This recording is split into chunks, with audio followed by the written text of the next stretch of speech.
विद्यार्थी मित्रों मजा में। विद्यार्थी मित्रों लास्ट टाइम आपणे विद्युत क्षेत्र विषे बात करी थी, पण शेमा क्विक रिविजन प्लस एक्स्ट्रा जीनी टॉपिक इक्वेशन में। तो आज एनाथी आगळ बात करवी छे।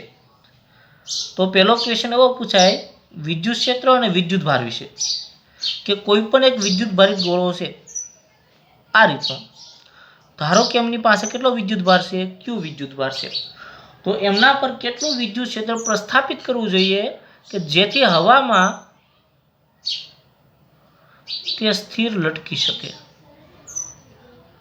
જો હવામાં મારે સ્થિર રાખવો છે એનો અર્થ શું થાય કે ભાઈ આ જે વિદ્યુત ભારિત ગોળો છે એનું કંઈક દ્રવ્યમાન હોય અને દ્રવ્યમાન હોય એટલે એના પર વજન બળ લાગે।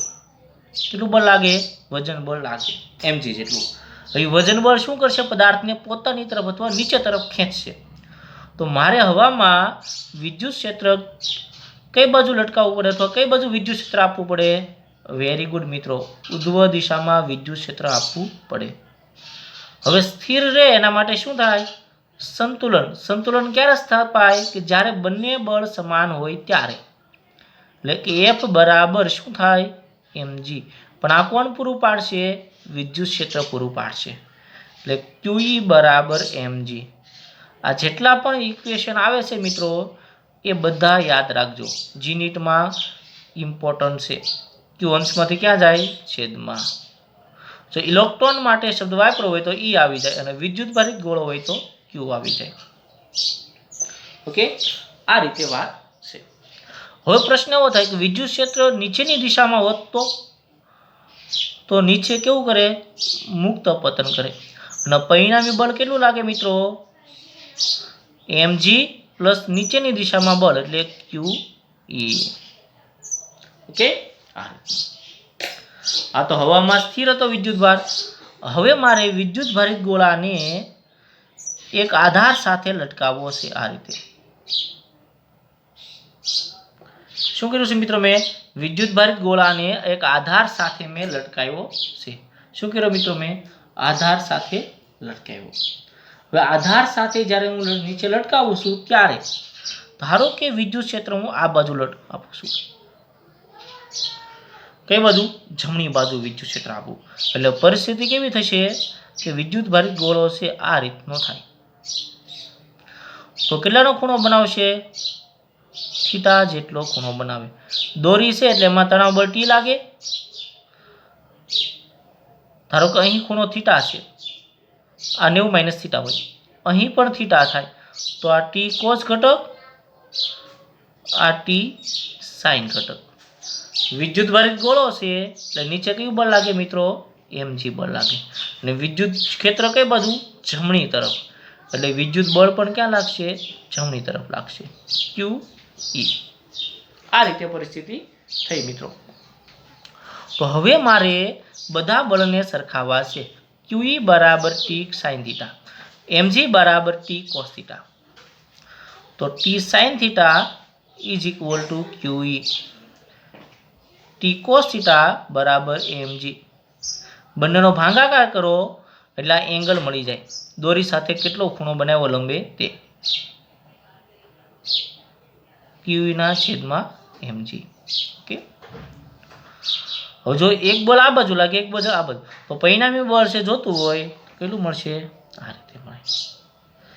तो परिणामी बल F इज इक्वल टू वर्गमूल में mg whole square QE whole square. Okay, आ रीतनी परिस्थिति छे। हजी आमां मारे क्वेश्चन पूछवो होय तो परिणामी प्रवेग केटलो राखशे? धारो कि जी इफिशियंट है तो परिणामी नाम आपू GM। तो बल भांगा दळ आवे तो वर्गमूल में m कैंसल એટલે g स्क्वेर QE ना छेदमां m होल स्क्वेर। आ शुं थयो? प्रवेग थयो। हवे प्रश्न एवो छे कि आ रीते जे गोळो दोलन करे એટલે એનો આવર્તકાળ કંઈક હોય તો આવર્તકાળમાં કેવો ફેરફાર થાય? तो सामान्य सूत्र आवर्तकाळનું आ रीतનું હોય મિત્રો, 2 वर्गमूल में L/G। परंतु G हतो एना करता G वध्यो એટલે જે નવો આવર્તકાળ આવશે 2 વર્ગમૂળમાં એલના છેદમાં જી ઇફિશિયન્સી અથવા તો જી ઇફેક્ટિવ. તો જી વધ્યો અને જી વધે તો ટી ડેશ કેવો થાય? ઘટે. ટી ડેશ છે એ લેસ ધેન કેપિટલ ટી. એટલે આવર્તકાળ પણ મિત્રો કેવો થાય છે? ઘટે છે. આ શેની વાત થઈ? વિદ્યુત ક્ષેત્રની. કઈ બાજુ વિદ્યુત ક્ષેત્ર આપ્યું મેં મિત્રો? જમણી તરફ. હવે એના બદલે જો નીચે વિદ્યુત ક્ષેત્ર આપું, ઉપર વિદ્યુત ક્ષેત્ર આપું તો કેવા ફેરફાર થાય છે એના વિશે મારે વાત કરવી છે. ધ્યાન આપજો મિત્રો બધા. હવે મારે વિદ્યુત ક્ષેત્ર છે નીચે તરફ આપવું છે. આ રીતનો ગોળો છે. ક્યાં આપવું? નીચે આપવું વિદ્યુત ક્ષેત્ર. વિદ્યુત બળ હતું જ મિત્રો, અને સાથે સાથે વિદ્યુત ભારિત ગોળાને વિદ્યુત ક્ષેત્ર પણ આપું છું. સમજો ખાસ. તો પરિણામી બળ F બરાબર QE પ્લસ mg.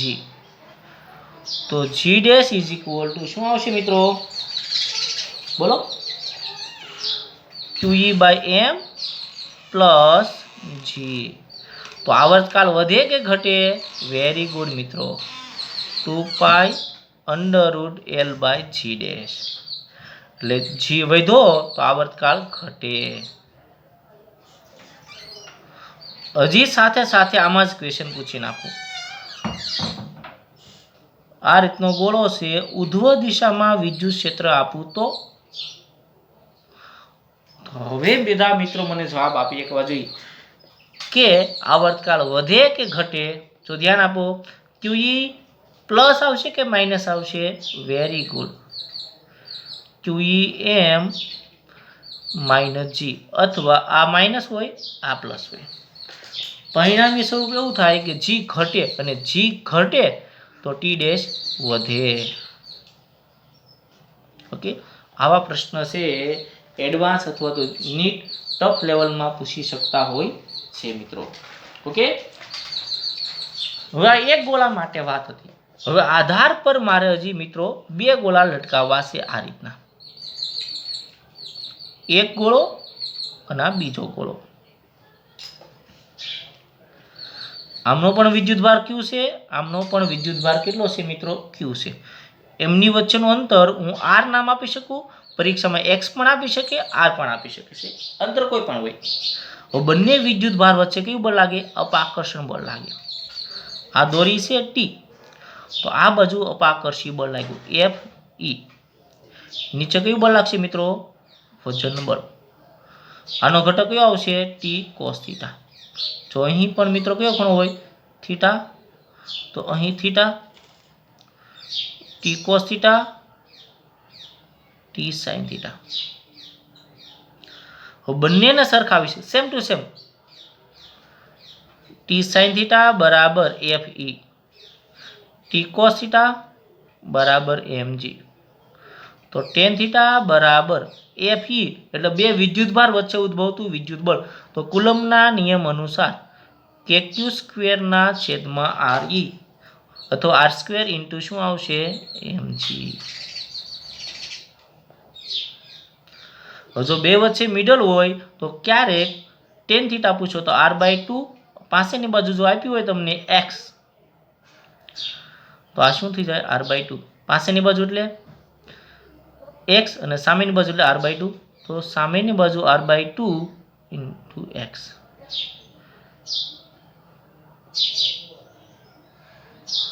તો હવે મારે R છેદમાંથી ક્યાં જાય? અંશમાં. R ની 3 ઘાત mg છેદમાં 2 KQ² x છેદમાંથી ક્યાં ગયા? અંશમાં. જો વિદ્યુત ભારનો સંબંધ પૂછાય, R નો x સાથેનો સંબંધ પૂછાય, કોઈ પણ સંબંધ પૂછાય તો તમે મિત્રો આ રીતે લખી શકો છો. તો આ રીતે મિત્રો ફેરફાર આવશે. હવે R જે છે બીજો સંબંધ, R ની 3 ઘાત વિદ્યુતભાર સાથે કેવો સંબંધ? વર્ગના સમપ્રમાણમાં.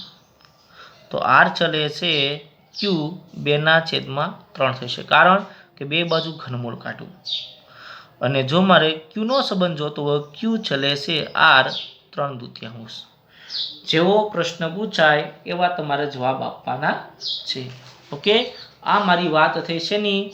વિદ્યુત ભારિત ગોળો હોય, બે ગોળા હોય, કઈ રીતના વિદ્યુત ક્ષેત્રના પ્રશ્ન પૂછાય, કઈ રીતના બળના પ્રશ્ન પૂછાય, એના માટેની વાત છે. હવે બે વિદ્યુત ભાર કેવા હતા? સમાન હતા. તો હવે મારે બે વીજભારની જ વાત કરવી છે, પરંતુ સજાતીય અને વિજાતીય, અથવા તો એક ધન હોય બીજો ઋણ હોય. તો એને કારણે આપણને એક નવી રચના બને. એક ઋણ વીજભાર લઉં, બીજો એક ધન વીજભાર લઉં અને બંનેને એક અમુક અંતરે રાખું. તો યાદ છે આપણને કઈ રચના બની ગઈ? વેરી ગુડ મિત્રો. કઈ રચના બની ગઈ? ડાયપોલ બની ગઈ. તો ડાયપોલના કારણે જેવા જેવા ફેરફાર થાય છે એના વિશે પણ મારે વાત કરવી છે. શેના વિશે મિત્રો? ડાયપોલ વિશે. તો સૌપ્રથમ તો ડાયપોલનું સૂત્ર 2aq. ડાયપોલ કેવી રાશિ છે? સદિશ રાશિ છે. અને સદિશ રાશિ દિશા હોય તો એની દિશા હોય માઇનસ થી ક્યાં સુધી મિત્રો? પ્લસ સુધી. હવે બીજું, અંદર કેટલું? એ અને એ, ટોટલ કેટલું થયું? 2a. આ કેન્દ્ર થયું. હવે પ્રશ્ન એવો છે કે એની વ્યાખ્યા એકબીજાથી પરિમિત અંતરે રહેલા બે વિજાતીય વિદ્યુત ભારોથી બનતી રચનાને શું કહેવાય? વિદ્યુત ડાયપોલ કહેવામાં આવે. સદિશ રાશિ, ઋણથી દિશા ધન, અને એકમ કયો આવશે? Coulomb metre. પારિમાણિક સૂત્ર L1 T1 A1. ઓકે, આ વાત થઈ છે ની ડાયપોલ મોમેન્ટની. હવે બીજા આમાં ટ્વિસ્ટર પ્રશ્નો. તો પહેલો પ્રશ્ન એવો આવે કે પરિણામી વીજભાર કેવો હોય? હંમેશા શૂન્ય હોય. હજુ અંતર બંને વચ્ચે ઘટાડતા કેવું થઈ જાય મિત્રો? શૂન્ય લઈ જવામાં આવે. અને વિદ્યુત ભાર છે તો આ અંશ ક્યાં જાય? છેદમાં. અને છેદ શૂન્ય તો જવાબ કેવો આવે? Q tense two infinity. તો એમને આપણે બિંદુ ડાયપોલ કહેવામાં આવે. કેવી ડાયપોલ કહેવામાં આવે મિત્રો? બિંદુ ડાયપોલ કહેવામાં આવે છે. ઓકે, આ ડાયપોલની વાત થઈ. હવે ડાયપોલ ભણ્યા ત્યારબાદ આ વિદ્યુત ડાયપોલના કારણે વિદ્યુત ક્ષેત્રની સૂત્ર વાત હતી. ડાયપોલના કારણે વિદ્યુત ક્ષેત્ર. તો કોમન એક સૂત્ર આપણે યાદ રાખેલું છે, કેપીના છેદમાં R cube under root 3 cos square theta plus 1. એમાં પાછા બે કેસ બન્યા હતા કે અક્ષ પર E is equal to 2kp by R cube, વિષુવ રેખા પર કેપી બાય આર ક્યુબ.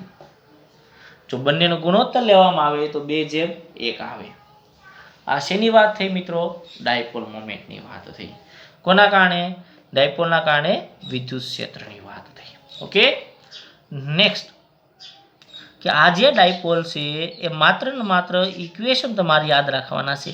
કે ધારો કે ડાયપોલ ઋણ છે, અથવા તો એક આ ડાયપોલ છે ઋણ વીજભાર ને ધન વીજભારથી બની ડાયપોલ. બીજે એક ડાયપોલ લઉં, ઋણ વીજભાર અને ધન વીજભાર. બંનેના કેન્દ્રથી અંદર કેટલું છે? R. ધારો કે ડાયપોલ P1 છે, આ ડાયપોલ મોમેન્ટ P2 છે. તો બંને ડાયપોલ વચ્ચે જે કેટલું બળ ઉદ્ભવે, તો એ બળનું સૂત્ર તમારે યાદ રાખવાનું છે, પાકું કરવાનું છે. બળ બરાબર કેટલું આવશે મિત્રો? ડાયપોલ મોમેન્ટના સ્વરૂપમાં આવશે કે K P1 P2 છેદમાં R ની કેટલી ઘાત આવશે મિત્રો? Very good. R ની કેટલી ઘાત આવશે? 4 ઘાત આવશે. એટલે 6K P1 P2 છેદમાં R ની 4 ઘાત.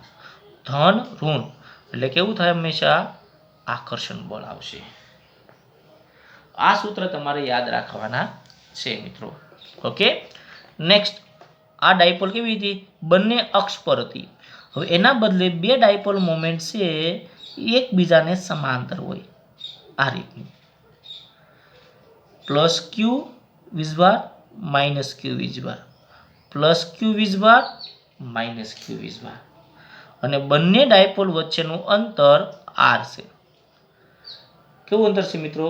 બંને ડાયપોલ વચ્ચેનું અંતર r છે. તો બંને વચ્ચે પણ મિત્રો આ ઋણથી ધન, આ ઋણથી ધન, એટલે બંને સમાન થાય, બંને એકબીજા પર બળ લગાડશે એટલે આકર્ષણ થાય.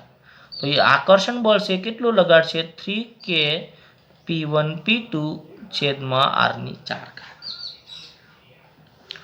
હવે ત્રીજો ક્વેશ્ચન એવો પૂછાય કે એક ડાયપોલ અક્ષ પર હોય ને બીજી ડાયપોલ છે કેવી હોય? વિષુવરેખા પર હોય. ત્યારે કેવી પરિસ્થિતિ આવશે? ધારો કે આ રીતની ડાયપોલ છે, +q -q, આ રીતની પરિસ્થિતિ છે મિત્રો. આ -q અને +q, તો આનું કેન્દ્ર અને આ ડાયપોલ મોમેન્ટ બંને વચ્ચેનું અંતર r છે. તો કેટલું બળ લાગશે? 3k p1 p2 by r ની કેટલી ઘાત આવશે? 4 ઘાત આવશે. ઓકે, તો આ રીતની વાત છે શેની? ડાયપોલ મોમેન્ટની મિત્રો. કે એક ડાયપોલ મોમેન્ટ p1 હોય, બીજી ડાયપોલ મોમેન્ટ p2 હોય, ત્યારે કેટલું બળ લાગશે? એક ડાયપોલ મોમેન્ટ p1 p2 કેટલું બળ લાગશે? કેટલું બળ લાગશે? ક્લિયર? ઓકે, તો આ ડાયપોલ મોમેન્ટના કારણે આવી પરિસ્થિતિ આવી. અને ત્યારબાદ એક સૂક્ષ્મ ચર્ચા કરી હતી ધ્રુવીય અણુ અને અધ્રુવીય અણુ. કે જે ધ્રુવીય અણુઓ કે જેમના કેન્દ્ર ધન વીજભાર અને ઋણ ભાર આ રીતે ગોઠવાયેલા હોય, અને અધ્રુવીય અણુ કે જે પ્લસ અને ઋણ એકબીજાના કેન્દ્ર પર સંપાકેલા હોય, આ રીતના ઓલામાં છૂટા છૂટા હોય. ઓકે, હવે મારે વાત કરવી છે કે સમાન વિદ્યુત ક્ષેત્રમાં જ્યારે તમે ડાયપોલ મોમેન્ટ મૂકવામાં આવે ત્યારે કેવી પરિસ્થિતિ થશે? શેમાં મિત્રો? સમાન વિદ્યુત ક્ષેત્રમાં જ્યારે ડાયપોલ મોમેન્ટ મૂકવામાં આવે ત્યારે કેવી પરિસ્થિતિ થાય? ઓકે, ધ્યાન આપજો મિત્રો બધા.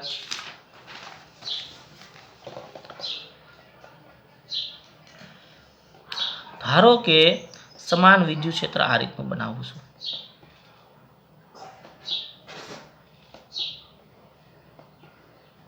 આ રીતનું સમાન વિદ્યુત ક્ષેત્ર છે. હવે એ વિદ્યુત ક્ષેત્રની અંદર એક ડાયપોલ મોમેન્ટ મૂકવાની આવે આ રીતે. આ માઇનસ વીજભાર, આ પ્લસ વીજભાર, બંને વચ્ચેનું અંતર 2a. બળ QE લાગે, -QE બળ લાગે. એટલે સમાન વિદ્યુત ક્ષેત્રમાં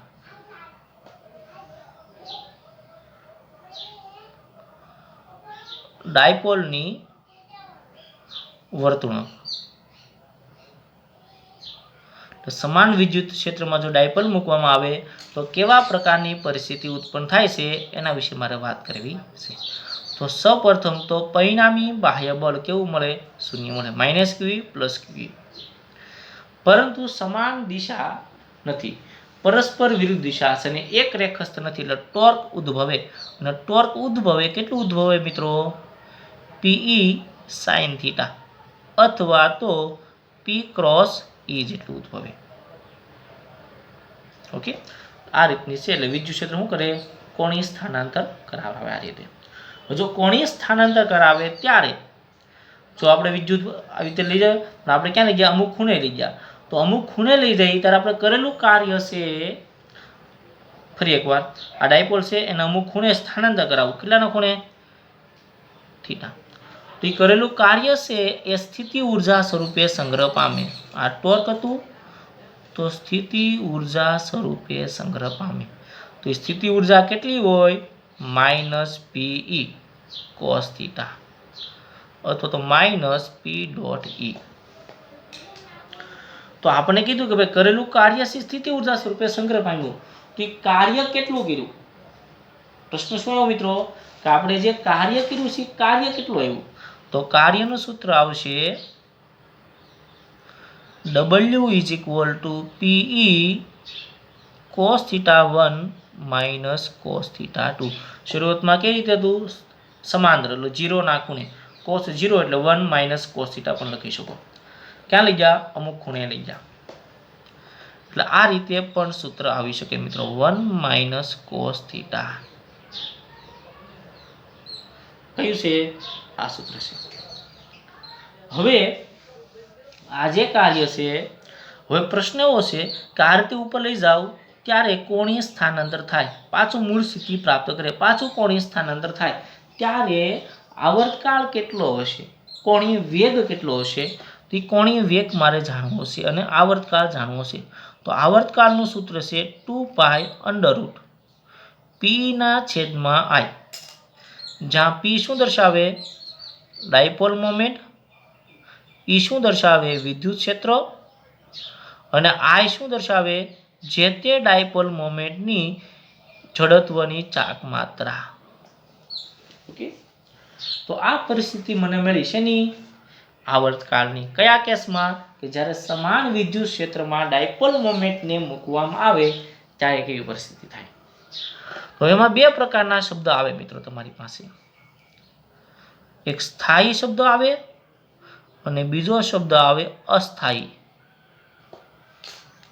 તો સ્થાયી એટલે કે મારું જે વિદ્યુત ક્ષેત્ર છે આ રીતનું, એને સમાંતર ડાયપોલ મોમેન્ટ જળવાઈ રહે.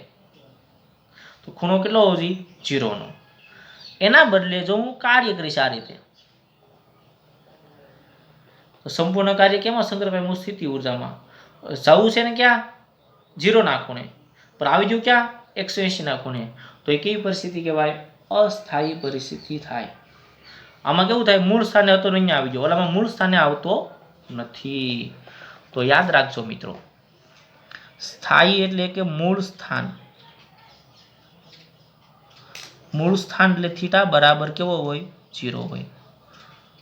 મૂળ સ્થાને આવી જાય, મૂળ સ્થાને આવતો નથી. ક્યાં સુધી? જ્યાં સુધી બળ લગાડવામાં આવે અથવા કાર્ય કરવામાં આવે ત્યાં સુધી. બે પરિસ્થિતિ થઈ. હવે થીટા બરાબર 0 હોય તો આમાં કેવી પરિસ્થિતિ થાય? તો P આવશે cos θ1 - cos θ2. તો બીજો ખૂણો કઈ લઈ ગયા જ નથી, એટલે માત્ર શું આવશે? PE. cos θ કેવો છે? 0, એટલે -PE. પણ જેવું આપણે 180 માં લઈ જઈશું એટલે ઉર્જા અથવા કાર્ય કેટલું થશે? આમાં ફરી એકવાર કાર્ય કરવું છે તો 1 - ક્યાં લઈ ગયા હતા? અહીંયા લાવ્યા છીએ, એટલે cos 0 1 1, એટલે કાર્ય કરવું પડતું નથી. સ્થાયીમાં લાવવા માટે કોઈ કાર્ય કરવું પડતું નથી. જેવા તમે 180 ના ખૂણે લઈ જાઓ એટલે -1 અને માઇનસ પ્લસ કેટલું થાય? 2PE. એટલે અસ્થાયીમાં લઈ જવા માટે તમારે કાર્ય કેટલું કરવું પડશે? 2PE જેટલું કાર્ય કરવું પડે. હવે બીજી બે જે કન્ડિશન છે એ આપણે સ્થિતિ ઉર્જામાં એટલે કે નેક્સ્ટ ચેપ્ટરમાં ભણવાના છે, પણ છતાં યાદ રાખજો કે સ્થિતિ ઉર્જાનું જો હું સમય સ્થાનની સાપેક્ષ 2 વાર વિકલન કરીશ, કોની સાપેક્ષે? સ્થાનની સાપેક્ષે 2 વાર વિકલન કરીશ, ત્યારે જો જવાબ મને પોઝિટિવ મળતો હોય, ધન, એટલે કે મૂળ સ્થાને પાછો આવી જતો હોય, અને જો મને જવાબ 0 કરતાં ઓછો મળતો હોય તો મેક્સિમમ કાર્ય થાય, એટલે મૂળ સ્થાને પાછો આવતો નથી, એટલે કઈ થાય? અસ્થાયી સ્થિતિ થાય. તો એટલા પ્રશ્ન છે ડાયપોલના કારણે પૂછાતા હોય છે. બિંદુ ડાયપોલ, પછી 2 ડાયપોલ, 1 ડાયપોલ, એની દિશા, બિંદુ ડાયપોલ, પછી ટોર્ક, ઉર્જા, આવર્તકાળ, સ્થાયી અસ્થાયી, એ બધા વિશે પ્રશ્ન પૂછાતા હોય છે. ક્લિયર? પાક્કું? Okay sir. હવે મારે ગાઉસના નિયમની વાત કરવી છે, પણ એ નિયમની વાત કરતા પહેલા મારે વિદ્યુત ભારનું સતત વિતરણ સમજાવવું છે. જો તમને જે એલનનું પેમ્પલેટ મળ્યું છે એ વિદ્યુત શાસ્ત્રનું મળ્યું, અને વિદ્યુત શાસ્ત્રમાં મિત્રો પહેલું અને બીજું ચેપ્ટર કમ્બાઈન છે, એટલે એનું કમ્બાઈન પેમ્પલેટ તમને મળ્યું હોય. એનસીઆરટી મુજબ આપણે અભ્યાસ કરીએ ત્યારે પહેલું ચેપ્ટર અલગ છે, બીજું ચેપ્ટર અલગ છે, એટલે પહેલા ચેપ્ટરમાં જેટલા પણ ઇક્વેશન આવશે એ બધાય ભણવાના છે. તો વિદ્યુત ભારનું વિતરણ છે મિત્રો 3 રીતે થાય છે. પહેલું જે વિતરણ છે એ રેખીય હોય છે, બીજું જે છે તે પૃષ્ઠ વિતરણ હોય છે, અને ત્રીજું જે વિતરણ છે એ કદ વિતરણ છે. તો જે રેખીય વિતરણ છે મિત્રો, એ રેખીય વિતરણ એટલે કે રેખીય ઘનતા એકમ લંબાઈ દીઠ વિદ્યુત ભારના જથ્થાને શું કહેવાય? રેખીય વિતરણ કહેવાય. એકમ કુલમ પર મીટર. ત્યારબાદ જો મારે ડીક્યુ જથ્થો હોય તો સંકલનમાં ડીક્યુ અથવા તો લેમડા ડીએલ. એવી તો પૃષ્ઠ ઘનતા હોય તો ત્યાં લેમડા શબ્દ નહીં આવે, ત્યાં શું આવશે? સિગ્મા શબ્દ આવશે. એટલે એકમ ક્ષેત્રફળ દીઠ સંગ્રહાયેલા અથવા તો એકમ પૃષ્ઠ દીઠ સંગ્રહાયેલા વિદ્યુત ભારના જથ્થાને પૃષ્ઠ ઘનતા કહેવાય, કુલમ પર મીટર સ્ક્વેર.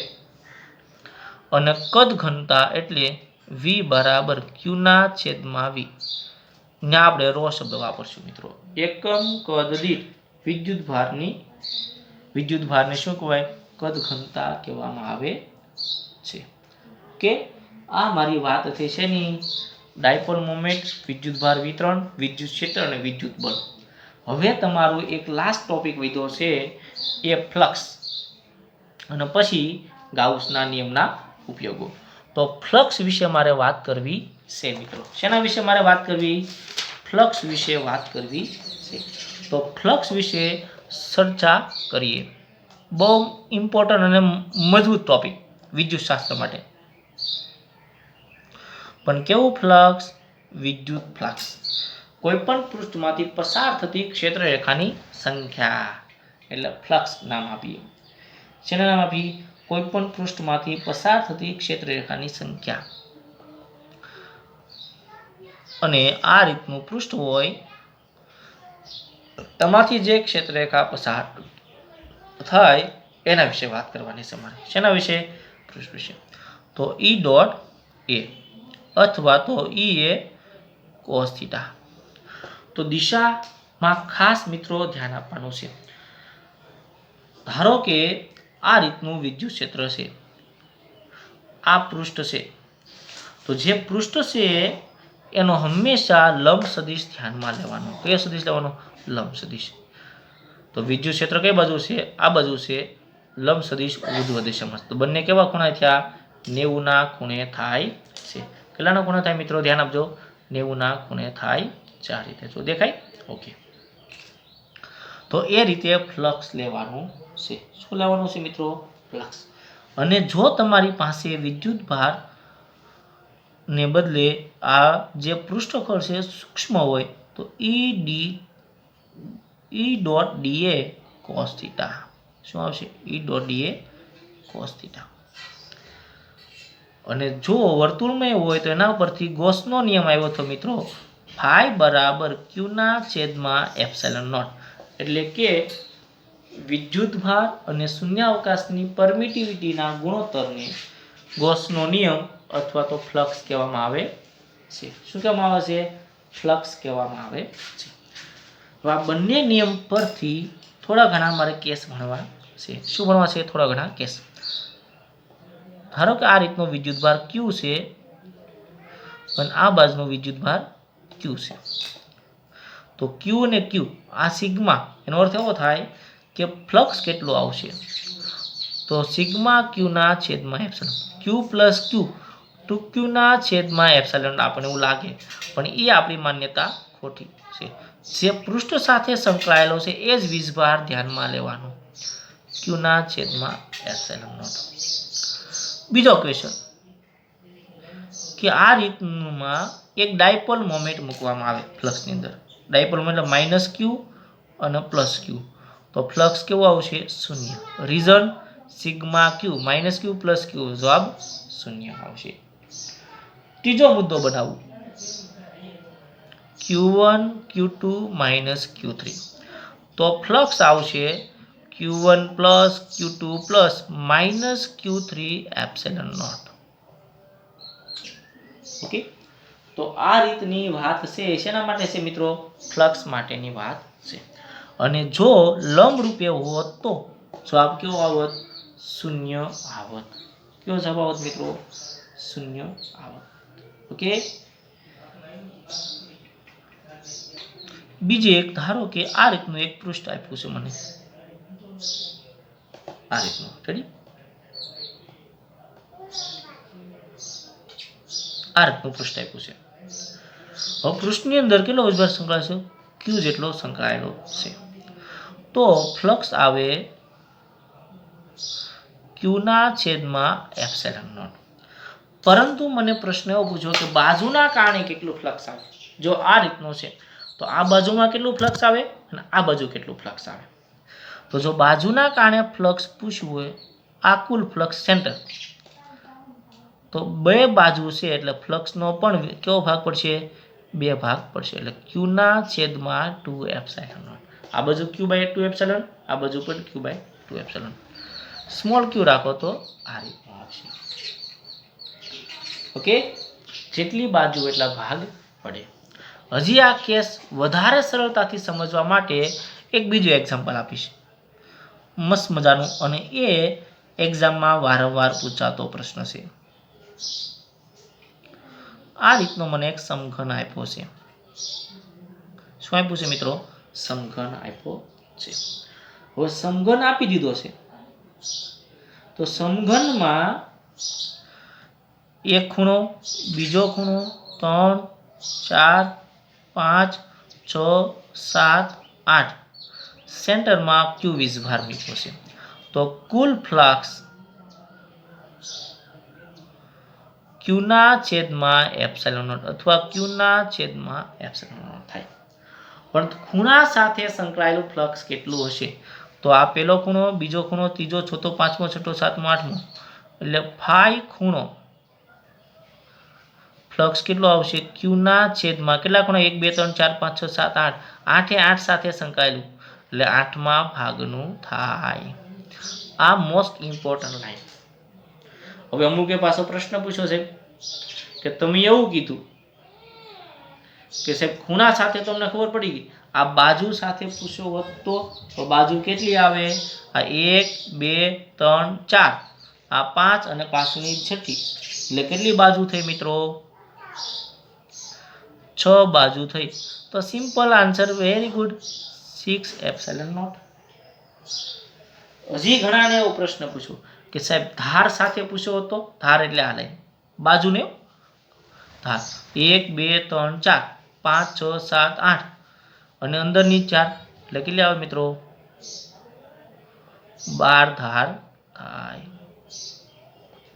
તો આ રીતે ખૂણા માટે ફ્લક્સ, ધાર માટે, બાજુ માટે તમને પૂછી શકાય છે. હજી મિત્રો એનાથી આગળ મારે વાત કરવી છે. ધારો કે આ રીતનું એક વક્રાકાર પૃષ્ઠ છે. કેવું પૃષ્ઠ છે મિત્રો? વક્રાકાર પૃષ્ઠ છે. આ જે વક્રાકાર પૃષ્ઠ છે એમાં વિદ્યુત ક્ષેત્ર કેટલું આવશે એ મારે જાણવું છે. તો વિદ્યુત, આ લંબ સદિશ પૃષ્ઠફળ ક્યાં? નીચેની તરફ છે અને વિદ્યુત ક્ષેત્ર ઉપરની તરફ છે. જો બધી બાજુ વિદ્યુત ક્ષેત્ર નથી, આ પૃષ્ઠની નીચે તરફ છે, તો આ વક્ર સપાટીનું ક્ષેત્રફળ ધ્યાનમાં લેવાનું. એટલે ફ્લક્સ આવશે E.A, પણ નિશાની કેવી? વિરુદ્ધ દિશા એટલે માઇનસ. તો -E વક્ર સપાટીનું ક્ષેત્રફળ πr². આ શું બની ગયું? ફ્લક્સ બની ગયું. હવે એના બદલે જો બધી દિશામાં વિદ્યુત ક્ષેત્ર સંકળાયેલું હોત, કઈ દિશામાં મિત્રો? બધી દિશામાં જો વિદ્યુત ક્ષેત્ર સંકળાયેલું હોય તો વિદ્યુત ક્ષેત્ર કેટલું આવશે? સોરી, ફ્લક્સ કેટલું આવશે? તો E.A, આપણું સૂત્ર કોમન. હવે એમાં આ પૃષ્ઠનું પણ ધ્યાનમાં લેવું પડે, કારણ કે ઉપર તરફ પણ વિદ્યુત ક્ષેત્ર છે. તો આ પૃષ્ઠફળ એટલે અર્ધગોળો થયો, અને અર્ધગોળો થયો એટલે 2πr² × E મારું પૃષ્ઠફળ આવી ગયું. શું આવી ગયું મિત્રો? 2πr² × E. ઓકે, આ મારી વાત થઈ છે ની મિત્રો, ફ્લક્સની વાત થઈ. હવે જે ફ્લક્સ પરથી વિદ્યુત ક્ષેત્ર મેળવવાનું છે મિત્રો, શેની પરથી? ફ્લક્સ પરથી વિદ્યુત ક્ષેત્ર મેળવવું છે. અને કોના નિયમની મદદથી? ગૌસના અથવા તો ગાઉસના નિયમની મદદથી ભણવાનું છે, જે આપણો લાસ્ટ ટોપિક છે. તો એ નિયમ માટે આપણો પૃષ્ઠતાણ, અનંત લંબાઈનો તાર, એ બધાની વાત કરવાની છે. ઓકે, તો એટલે સુધી મિત્રો કમ્પ્લીટ તૈયાર કરજો. ફરી એકવાર આખો જે મુદ્દો છે એક સ્ક્રીનશોટમાં સેવ કરી લેજો. ધ્યાન આપજો ખાસ. એમાં આ મુદ્દો છે મોસ્ટ ઇમ્પોર્ટન્ટ છે. અને એના પહેલાનો મુદ્દો મિત્રો, જે ડાયપોલ મોમેન્ટ હતી તે મોસ્ટ ઇમ્પોર્ટન્ટ છે. કાર્યથી માંડીને આવર્તકાળ, સ્થાયીથી માંડીને અસ્થાયી સ્થિતિ. એના પછીમાં જે ડાયપોલની વાત હતી તે, અને જે વિદ્યુત ક્ષેત્રમાં જે સૂત્ર પૂછાતા હતા તે ખાસ આવડા, કે આવર્તકાળ ક્યારે ઘટે ને ક્યારે વધે. એની પરથી આવૃત્તિ પણ પૂછી શકાય. આવૃત્તિ એટલે 1/f t બરાબર. ઓકે મિત્રો, કમ્પ્લીટલી ધ્યાન આપજો. તો બે ગોળા હોય ત્યારે આ પરિસ્થિતિ થાય, અને ત્યારે આર નો સંબંધ x સાથે, આર નો સંબંધ q સાથે, q નો સંબંધ r સાથે, x સાથે, xy z જે કાંઈ પ્રશ્ન પૂછાય તમને કમ્પ્લીટ થવા જોઈએ. હજી છેલ્લો મુદ્દો મિત્રો, અને છેલ્લો વસ્તુ ધ્યાન આપજો ખાસ. ઓકે, તો હવે આપણે જ્યારે મળશું ત્યારે ગાઉસના નિયમના ઉપયોગો ભણીશું, અને એના પરથી જેટલા પણ એક્સ્ટ્રા સૂત્ર છે એ બધા તૈયાર કરશું. પછી આપણે ઉદાહરણ અને સ્વાધ્યાયમાં પ્રવેશ કરશું. Thank you.